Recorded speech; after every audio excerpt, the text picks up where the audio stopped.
This is Rounding Third, Boston Podcast. Harrison Smith and Nick Arno are breaking down every pitch, every game, and every series. Live every week. This is your home for all things Red Sox. Let's talk Sox.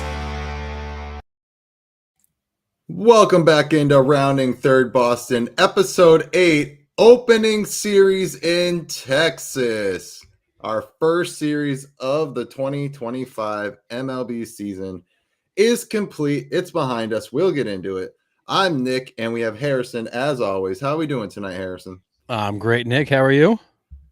Pretty good. We have a lot to talk about in this breakdown of these past four games, but it was an exciting season or series all around baseball, actually. Exciting weekend for sure.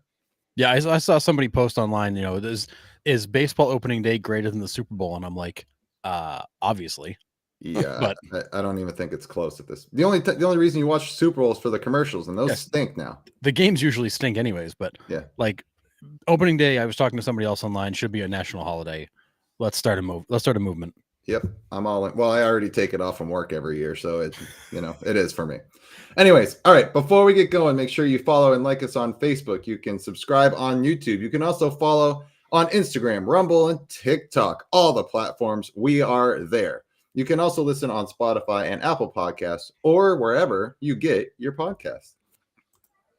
We have our affiliate programs at the tops of all of our socials. We have a link where you can do shopping for these three companies through us, and we get a nice little kickback. So it's a good way to support us with no additional cost to you. So you just do your shopping through those links, and we get a nice percentage of whatever you buy. So click that link, buy what you want, go ham, spend, $300, $400, $500, and we get a nice little kickback. So you can find those on the tops of all of our socials. And if you're a Pittsburgh Pirates fan, right now is a really good time to go buy yourself a Miami Marlins hat. Awesome. All right. And also you can find some merch. We have merch on Rounding Third Baseball on Etsy. So sweatshirts, t-shirts, we have some mugs, some tumblers. We have a whole bunch of stuff on there. So it's just another way to support us and to support us by getting our name out there. You wear a t-shirt around town and people will be like, oh, what's Rounding Third Baseball? And you can tell them all about us. It would be fantastic. Sharing is caring. So we do need to get some Rounding Third Boston gear on there, though. That is for certain. That's true. Fair point. We will work on it.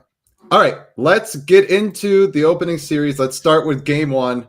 This was a really tight game all the way through. It was awesome. Crochet versus Eovaldi, two absolute studs right off the top. Star of the game, Wilyer Abreu. This guy has started hot, and I hope he stays hot all season. I mean, they're already talking he could possibly finish in the top 5 of the MVP voting. And if he keeps playing like this, he's totally going to. Well, and how quickly we all forgot that Wilyer Abreu was in the running for the Rookie of the Year and won a Gold Glove last year. And I'm just as guilty as everybody else. I'm like, bring up Roman Anthony, like move this guy out. Yeah. And then he proceeds to carry the offense for most of the weekend. Yeah. So he hit a home run earlier in the game and then a huge 3-run homer in the top of the ninth to take that 5-2 lead. And then that was that. Back-breaking home run. Yeah. What are your thoughts on Garrett Crochet? First outing as a Red Sox. I mean, his stuff is grotesque. He wasn't locating, and it could have just been opening day nerves. But like he wasn't locating. He left some stuff over the plate that he normally doesn't do. And hats off to Texas. That lineup can hit. I mean, that's not a lineup that's a bunch of chumps. So I mean, he faced a good lineup out of the gate. He didn't have his best command, but still pitched very effectively. Yeah. I heard people, saying, can you see an opening day no hitter from Garrett Crochet? And will you get 12 strikeouts? It's like, well, how about we just get like 6 innings that are clean and a win? Like, that'd be great. I mean, he has the potential to do that, but he didn't, which that's sure. Fine. But I'll take, if that's not his best stuff and he's only given up 2 runs in an outing, I'm going to take that 1,000%. And then also I put in here, the top of the lineup gave no production and they were still able to put 5 runs on the board. So after game one, I'm feeling pretty good. Like, yes, it was the Wilyer Abreu show, but if your team can still scratch together 5 runs and you got 0 production out of the top of your lineup, your run producers, I think we're in good shape. The rest of the series kind of didn't go the way that Red Sox fans wanted it to. But hey, I think there's some stuff that we can build on and improve. But game one, great start, set the tone early. And Wilyer Abreu was good. Yeah, I think the key takeaway from game one is the fact that like that lineup is deep. So if you don't have your stars at the top performing, you're not out of a game. The bottom of that lineup can come through for you. Yep. All right. So game two, Tanner Houck versus Jack Leiter. Jonah Heim homers twice. That was kind of the takeaway there. And they were not cheapies. No. Yeah, he took Houck deep pretty bad there. But Houck looked good. Houck was Houck-esque. You know, not a ton of Ks, a ton of ground balls, weak pop-ups. Can't really ask for anything else, you know, other than a no-hitter and no runs given up in your first outing. But I thought he did all right. He looked all right. 5 2/3, 4 earned runs, which is a little bit more. But Bregman, Devers, and Casas through first 2 games have 1 hit. That's not going to get it done through your first 2. No. And then we'll get into this a little bit later. And yeah, hang on to that, Uncle Ted, because we're totally going to dive into him in a minute. So we're just going to run down these games real quick. Devers wore the golden sombrero, 6 Ks through his first 2 games. So we're just going to keep a running tally here as we go through the first couple slides here. So anything out of game 2 that you took away? I think for me out of game 2, I mean, the offense obviously was kind of a no-show across the board. Jack Leiter's good. I mean, his command is exceptional. His stuff is good. And honestly, I leave that game feeling a little bit concerned about Tanner Houck because last year we had the crazy good first half. He was an all-star. And then you had the second half that was not very good.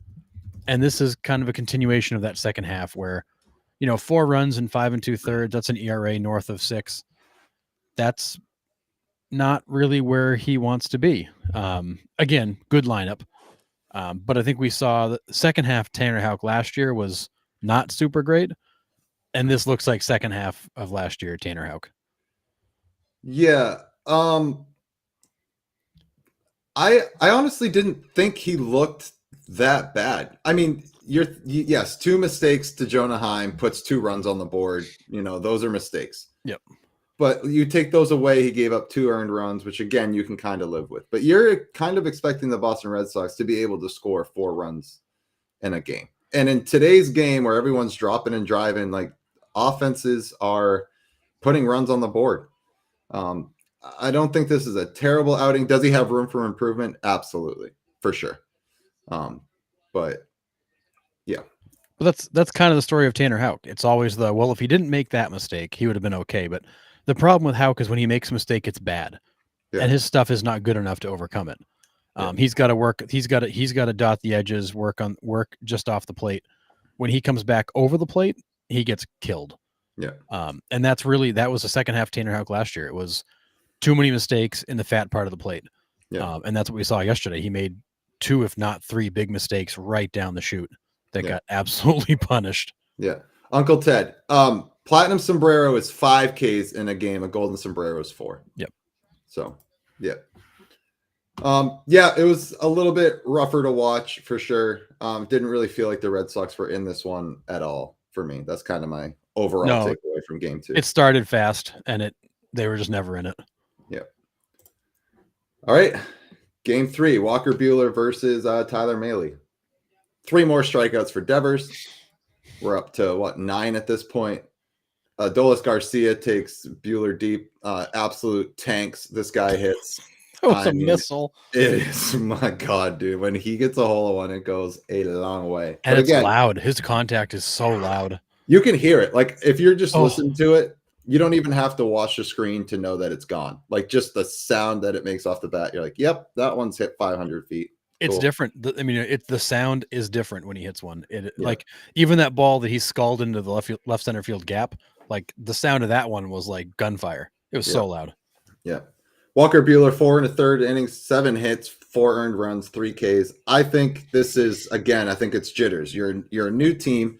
You're facing a very good Texas Rangers lineup. That lineup 1 through 9, maybe 8, I would say. There's a couple in there that are kind of automatic outs. But even then, it's still not terrible. I think Buehler will settle in. He's got again room for improvement there. But what was your overall takeaway from Buehler's first outing? I mean, he was underwhelming. Threw a lot of pitches, a lot of deep counts, gave up a lot of hits. I mean, it wasn't great. It wasn't terrible.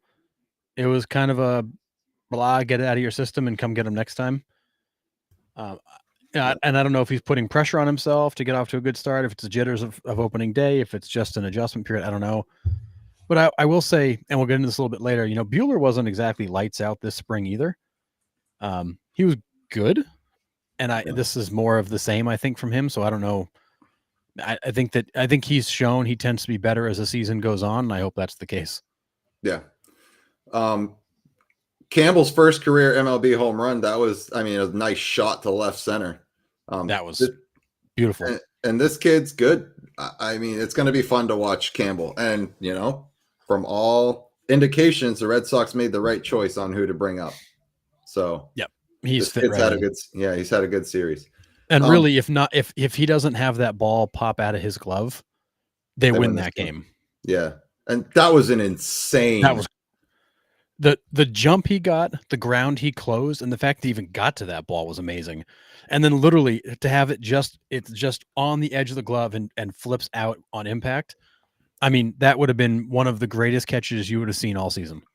Not only that was the very first ball he had ever seen. That's right. In the outfield. That's right. And he gets that jump, that angle, and that, almost catch, like insane. Again, that's just going to show how much versatility defensively this Red Sox team actually has. It's great. I love that. Yeah, there's probably 27 or 28 other outfielders in Major League Baseball that aren't even close enough to dive for that ball. No. There's very few that get as close as he did. And the fact that he almost caught it was shocking. And the fact he didn't hold on to it was so crushing for him because you can see him laying on the ground afterwards like, I had it. I had it. Yeah, those are the worst ones. Oh. Like the ones that you have in there and it pops out, like don't survive the ground. But this was a good game. However, this stat, the 1 for 12 with runners in scoring position, that hurts. And we'll see that again here in game 4. But the 1 for 12 with runners in scoring position is a tough pill to swallow. Yeah. You have runners on, you have them in scoring position, and you just can't break through with that big hit. So they lose the close one, 4-3. But the Red Sox bullpen, for everything we said about them in the preseason, they look pretty good. They still haven't given up an earned run. I was just going to say the bullpen through this series was really good. And guys that I honestly did not know what to expect look great. Yeah. That bullpen is, again, over the long season, we'll see how it plays out. But for the first 4 games of the season, that bullpen was significantly better than I expected because even when the Red Sox got down, they stayed in these games. Yeah. Even when the offense couldn't rally, the bullpen kept them in these games long enough to give them chances. And if you don't go 1 for 12 with runners in scoring position, you might have a shot to win that game. Yeah. A couple of years ago, we had the same thing. It was like, oh, this bullpen's terrible. And then we look up in the 3rd week of April and we're like, this bullpen hasn't given up a single earned run. We're like, what the heck? Now, it did come out in the wash towards the end of the season. Yeah. But it's promising. It's a good start for sure. But, yeah, it is comforting to see the fact that the bullpen has come out to a good start. Like they need to build some positive momentum because last year they never had it. No. All right, and then on to today's game, Fitz versus DeGrom. DeGrom, 5 innings pitched, 2 hits, no runs. He looks like he's back. Now, for how long? Who knows? But DeGrom looked like DeGrom. Yeah, he basically announced to the world, hey, I'm back, and I feel good. Yep. Because he was disgusting. Yeah. Dick Fitz didn't really look terrible. 6 innings, 6 hits, scattered 6 hits, 3 earned runs, 4 Ks. The 2 big home runs in the 6th inning when he came out was kind of the backbreaker here. Wyatt Langford hit one, and then Garcia again just absolutely unleashed on one. And that's the 3 runs. Again, bullpen didn't give up a run after that. But this is it. 1 for 20. It's 1 for 24 with runners in scoring position in games 3 and 4. That's not going to get it done. And they were threatening in the top of the 9th. Devers actually had a decent at bat, drew a walk, and Bregman just couldn't quite hold up and swung through a ball in the dirt for strike 3 to end the game. So Sox lose another close one, 3-2. Yeah, and for what it's worth, I think Fitz was your second best starter of the weekend in terms of how he pitched. He was better than Buehler, better than Houck. Yep. And his stuff is good. His stuff will play. But again, like Houck, when you miss over the fat part of the plate, his stuff is not good enough to be able to sneak one by. He's going to get punished. And the 2 home runs he gave up were just mistakes down the heart of the plate. Yeah. Garrett Crochet can get away with one of those because his stuff is so good. Fitz, no shot. Yeah. I mean, that first one to Langford kind of snuck out down the right field line, but a home run's a home run. Doesn't matter how far you hit it, Yep.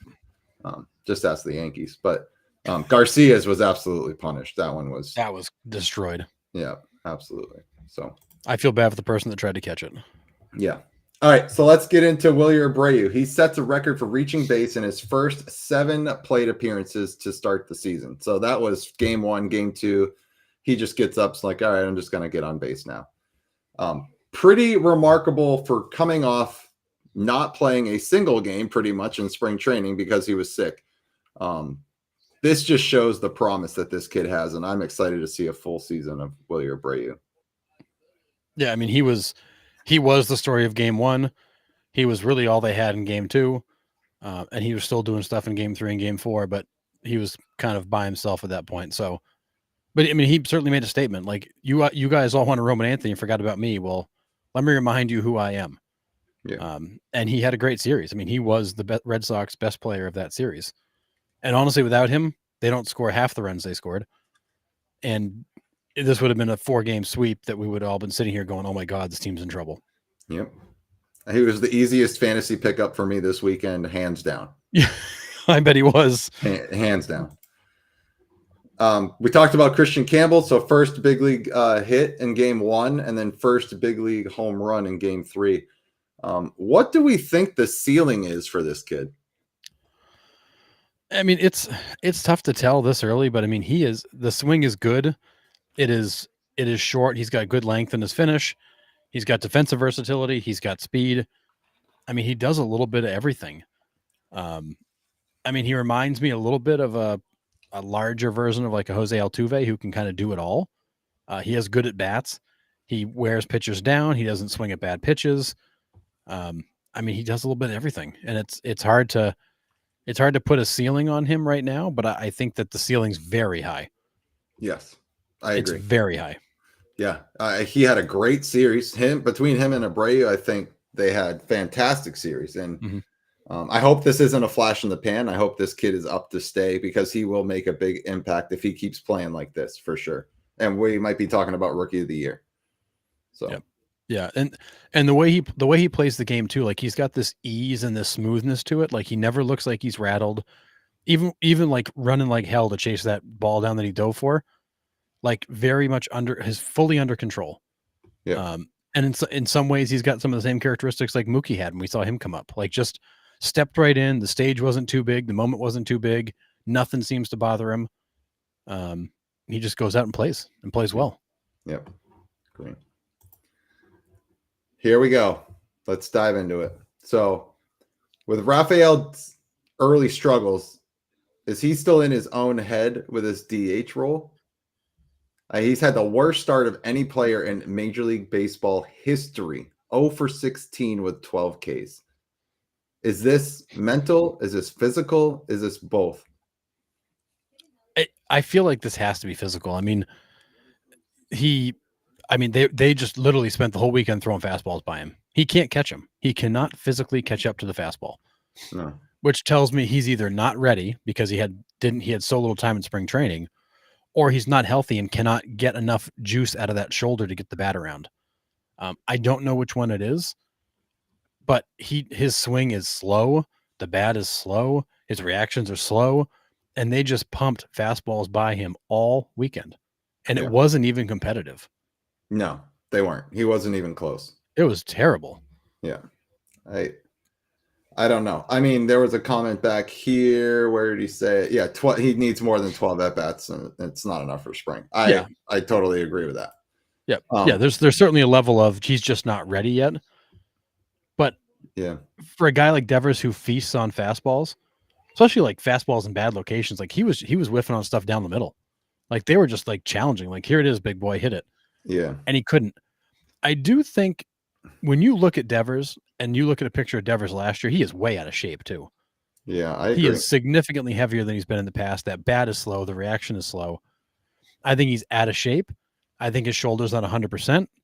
And I think he's just not geared up. I mean, the Red Sox may be smart to either move him down the lineup and let him just relax and settle in, or send him back to Florida for a week and let him get in shape, because he is not in game shape. He looks bad. He looks more like Pablo Sandoval than Big Papi.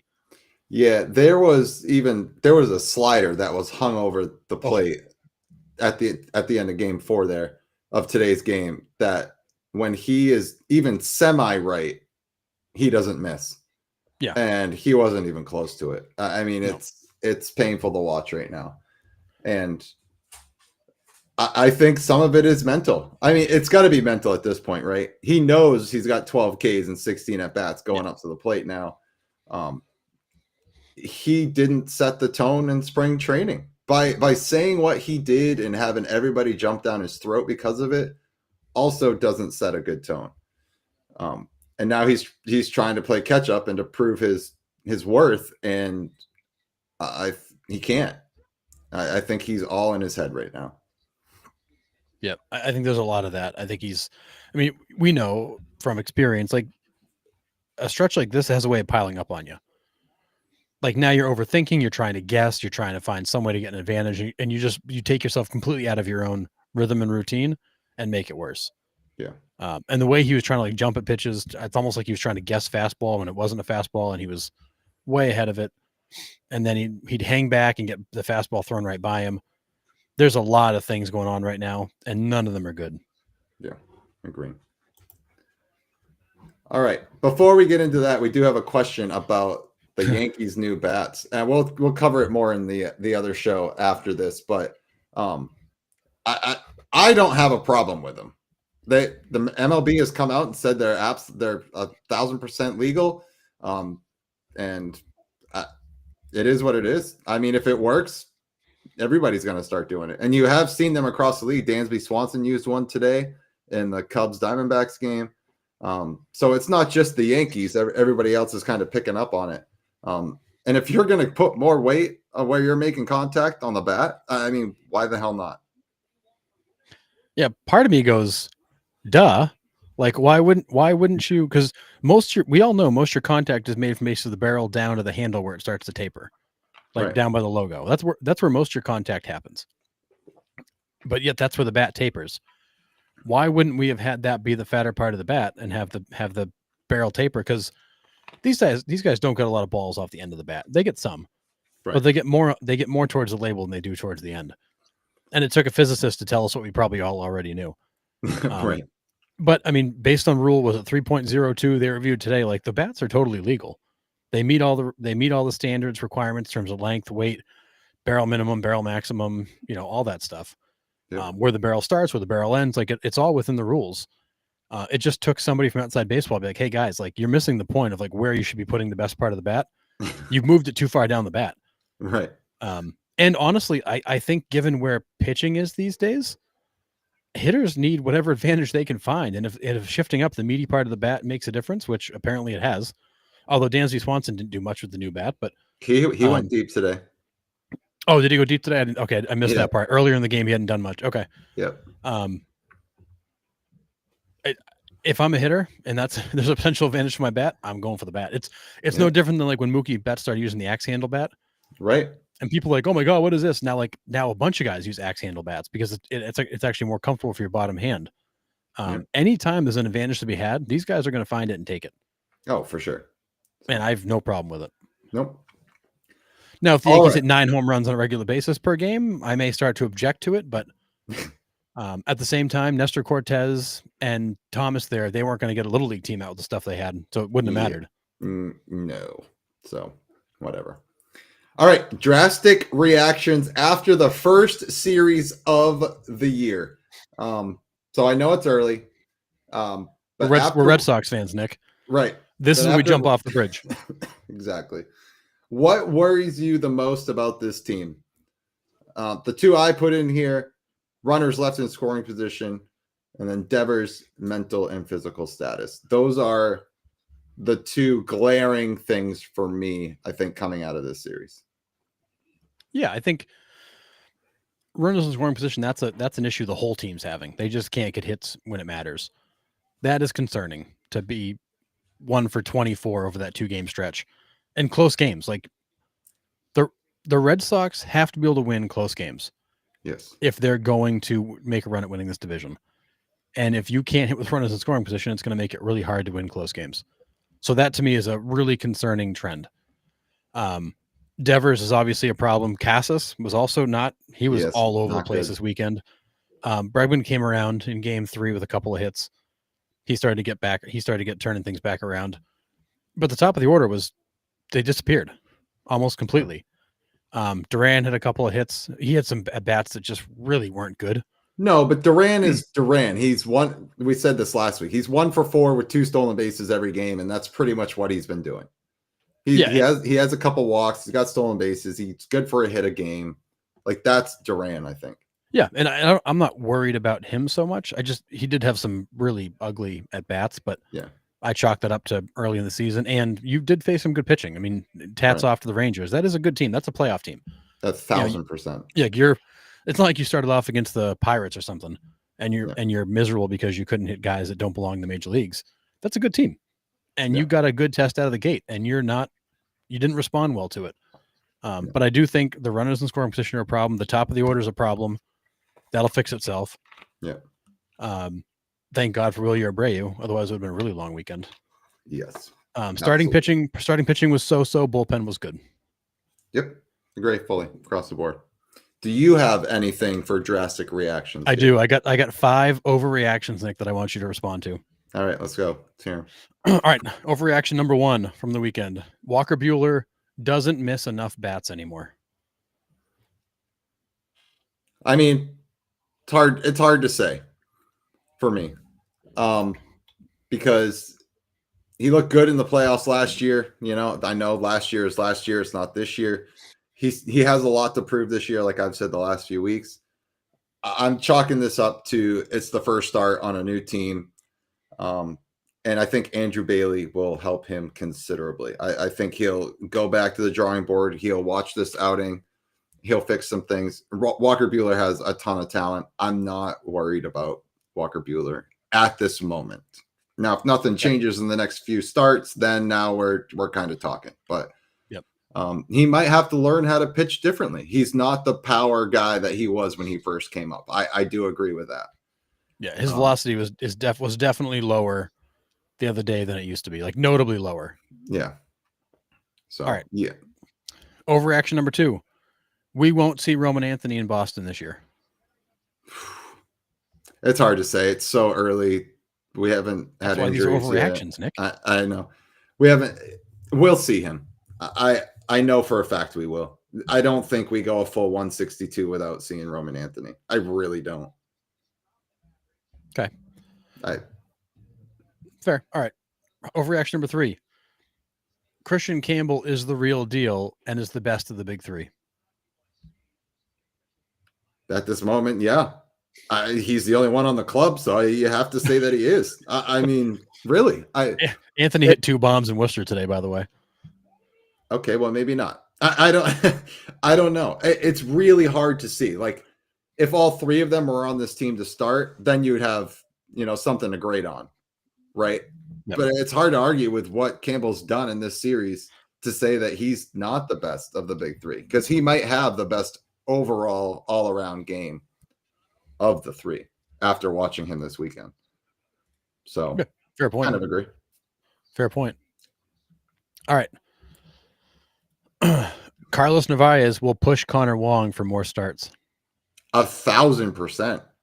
I liked him better at the dish. I thought his approach at the plate was better than Connor Wong looked. And this might be an overreaction, but I think he handles the pitching staff better. Connor Wong is known to be an offensive catcher, and if you're not providing offense, I'm gonna turn to the guy that's got the glove. Yep. And like I said, Narvaez had better approaches at the plate this weekend, and a nice little base hit to the right side. Yes, after a decent at bat. So yep, and a nice little back pick of Jock Peterson after the interference. That was dirty. He has a cannon. Absolute cannon. Peterson didn't have a prayer. He could have been standing 2 inches off the base and he would have picked him off. Yeah, I mean, I've never seen a guy get back picked and have it be so not close. And Peterson just like he got up and like look on his face was like, what just happened? Yeah. He had no idea what just happened to him. Mm-mm. Yeah, that was prime Yadi Molina right there. Yeah. I mean, it was quick. Like even watching it, you're just like, wait. Oh, such a good snap throw. The inning's over. All right. Wait, what happened? Yeah. Well, and after he makes the mistake on the interference, he's trying to get in and frame that pitch before he actually caught it. Yeah. To go and then back pick him was pretty nice. Yeah, sick. I agree that Narvaez that might be the best catching arm we've seen from the Red Sox in a long time. Yeah, since I think Vasquez first came up because Vasquez had a cannon. Yeah, but then his arm seemed to fade away. Yeah, Jock was watching butterflies for sure. Yeah, that was a wake up call because he was made a fool of right there. Yeah, that was crazy. All right, overreaction number 5, Nick. Devers will underperform all season. He's got to get his ass in shape, man. I'm going to go with yes. He just seems, and I'm going strictly on the mental aspect and the mental makeup of Rafael Devers. I'm not going on anything physical. Yep. Listen, the guy's been a beast for the Boston Red Sox. I'm not denying that. But when you start the season, when Bregman comes in and you say, no, I'm at third base, I'm not putting the team first. And then you get the reaction you do from fans, the organization, everything like that. And then you come out like this. I don't know if he can mentally recover. Is he still going to hit 20 home runs? Probably. He is Rafael Devers. But like you said, I think he is vastly out of shape. He does not look right. Vast is a good choice of words. Yeah, yeah. He does not look right at all. Not one bit. And I think, to quote Yogi Berra, like I always do, baseball is 80% mental. The other half is physical. And classic. And Devers doesn't have the 80%. Like it's not even close to there. And we've seen it all spring, unfortunately. I do kind of agree with this, Captain. Like physically, I think Devers is one of the best hitters in MLB. That's not what I'm trying to say here. But he does look overweight. His shoulders have been really messed up since 2021. And just all the mental stuff, I think he's going to have to work really hard to overcome that hurdle. And I just don't know if he does this year. Yeah, I mean, the reality of it was he didn't have much of a spring training. The spring training he did have, it was basically media scrutiny because he opened his mouth. And here he is trying to get off to a good start, and he's just in this spin mode right now. It's not a good place for him. Yeah, absolutely. Yeah. What's up, buddy? Good to see you. Yeah, it's me. Mr. Nick, how's this a former student? Pretty cool, yeah. Yeah, I don't know. He just looks really rough at the plate. He's completely lost. And like I said, I think to kind of quote Sean again, I think he's a mental midget at this moment. Can he get past it? Sure, but he's got a lot of work to do for sure. Well, that's the thing. He's got to put the work in. And if that may mean the Red Sox have to put him on the 10-day IL and ship him back to Florida to let him go through another like spring training round, because it's going to be really tough to get right facing the best of the best every night. Yeah, agree. Like if you need to get just mechanics back down, you need to get in shape, you need to get yourself right. It's hard to do that against Jacob deGrom. Yeah, it's not going to get any easier going to Baltimore to start next series. So no, and again, like you're going to have to score runs to beat that team. Yeah. You know, you can't go out and score 3 runs and expect to win. Yep. All right. So we haven't seen Liam Hendriks at all this season because he's back on the IL with elbow inflammation. Doesn't sound like it's too much cause of concern. They say he's going to be back sooner rather than later. But that's why we haven't seen Liam Hendriks yet, which, you know, the bullpen keeps pitching like they are. He's not going to be missed terribly. I think it's good that the bullpen started like this because he can rest, get it right, and then come back and just be another addition to this bullpen. Yep, agreed. It's going to be nice to get another arm back. Yep. And thankfully the bullpen's been good to start, so you haven't necessarily felt that loss yet. Yeah, agree. All right. Some Boston trivia to end it. Only got a few here. Oh, well. All right. We ready? Yep. Shoot. First one. Who were the last 2 Red Sox players to have a multi-homer game on opening day? Both players did it in 2015. So teammates on the same day. Yes, sir. Okay. 2015. Who's on that 2015 team? So would it have been, I mean, the obvious choice would be Poppy. Nope. Petey. Petey is one. Okay. So Petey. Let's see. Who else might have been able to do that?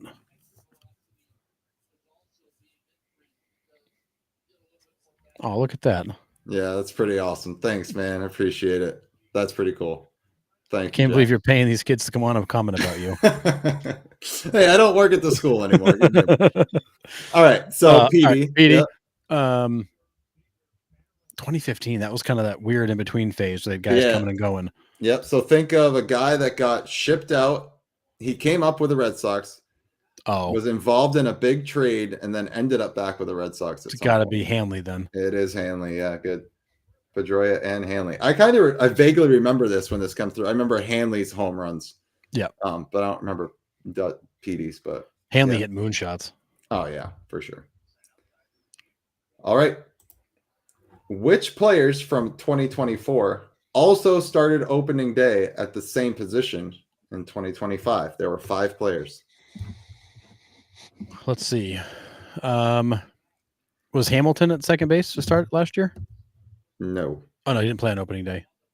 Rafaela? Rafaela is one. Where did he play? Do you remember? Second? Nope. Left? Nope.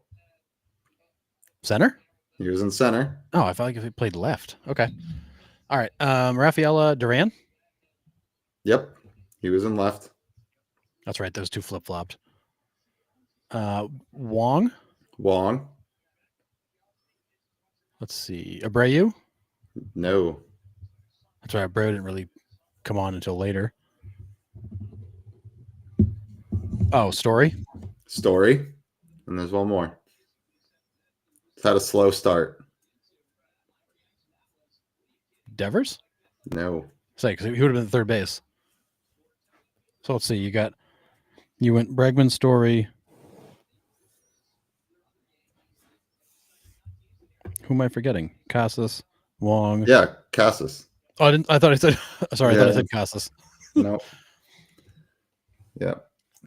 So yeah, Connor Wong, Tristan Casas, Trevor Story, Jaron Duran, and Rafaela. That's right. I forgot. Rafaela played more center. Cool. Yep. Feels like a shame to put Duran's speed in left, but I know, right? All right. Clemens and Martinez were consistently opening day starters for the Red Sox. However, there was one starter that started opening day 1 year between them in 1997. Who was it? Oh, wow. Who would have started the back? So 97. That's going back a ways. Is this going to be like Pat Rapp? No, Rapp went earlier. Who was on that 97 team? That was Nomar's rookie year, his rookie of the year. He did have a Like a Von Eshelman, no. Casey Fossum. He did have a nickname. Had a nickname. Oh, is this Flash? Is this Tom Gordon? Yes, it was Tom Flash Gordon. I always think of him in the bullpen. Yeah, right. For Because sure. he was such a good closer for a few years. Yep. So Tom Flash Gordon was the starter in between Clemens and Martinez. So That's a good one. pretty cool. All right. Which player who once hit 4 home runs in a game for another team started opening day for the Sox in 2010? Oh, that's a good one. In 2010.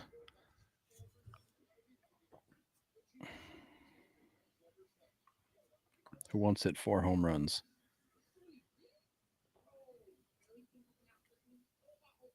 The only 4 home run guy I can think of is Mike Cameron. It is Mike Cameron. Nice job.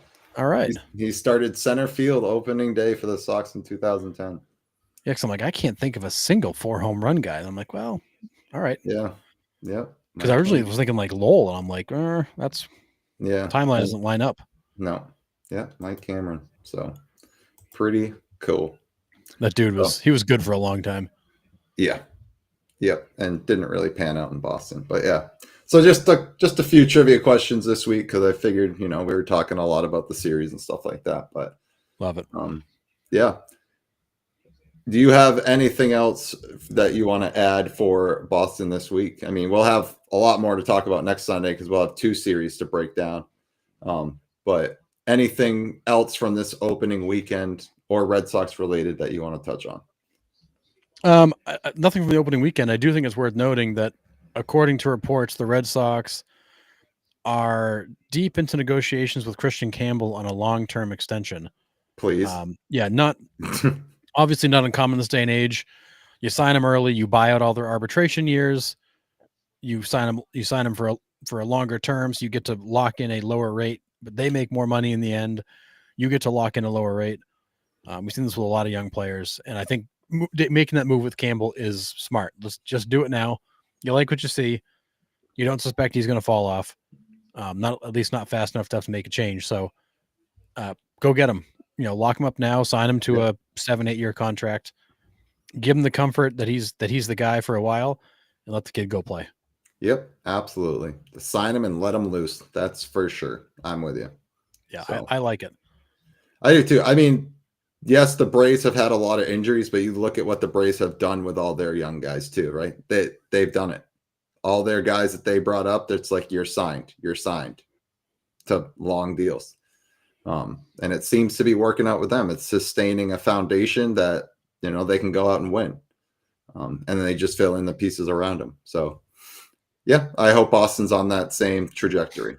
So yeah, we will. I think it's a good sign that they're willing to make that commitment to the young kid now and get him all set. Absolutely.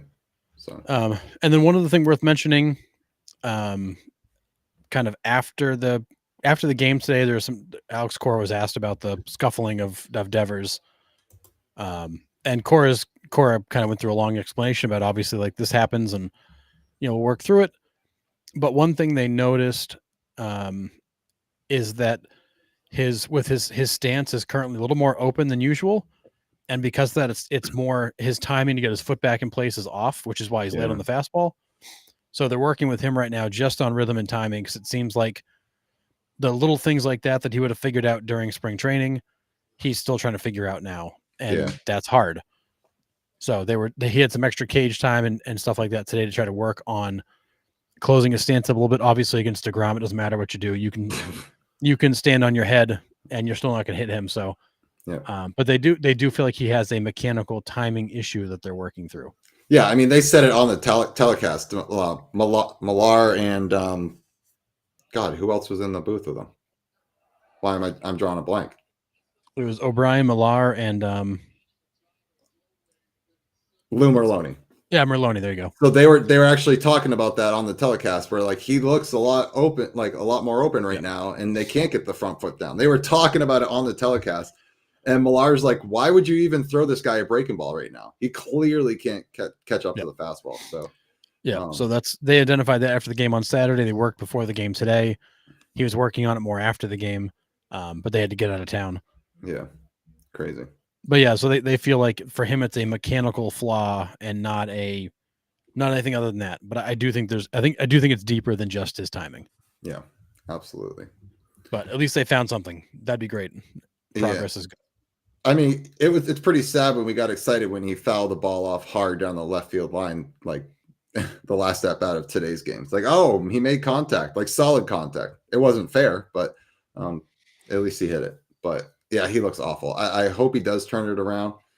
I think he will, but I think it's the mental hurdles for him for sure. Yeah, agreed. But, I mean, I'm sure he will improve here soon. It's just it's tough to start the season that way. Yeah, agree. All right. Anything else before we head out of Red Sox Nation for this evening? I think that's it. It's all right. As I kind of said in the caption here, the Red Sox are off, not to a hot start, not to a cold start, off to kind of a mild start. Yeah. They played a good team. The games are close. They're one swing away, one play away from winning a couple of those games. So all in all, not a bad weekend. No, I agree. So, Jack, this is awesome. I hope you do well this year. Good luck on the mound, buddy. Pulling for you. But all right. Thanks for everybody in the comments that stopped by, talk some Red Sox with us. We will be back on for Rounding Third Boston next week at 8 p.m. We will be back on after this in about 10-15 minutes for our Rounding Third baseball podcast. So we will recap a lot of news and games.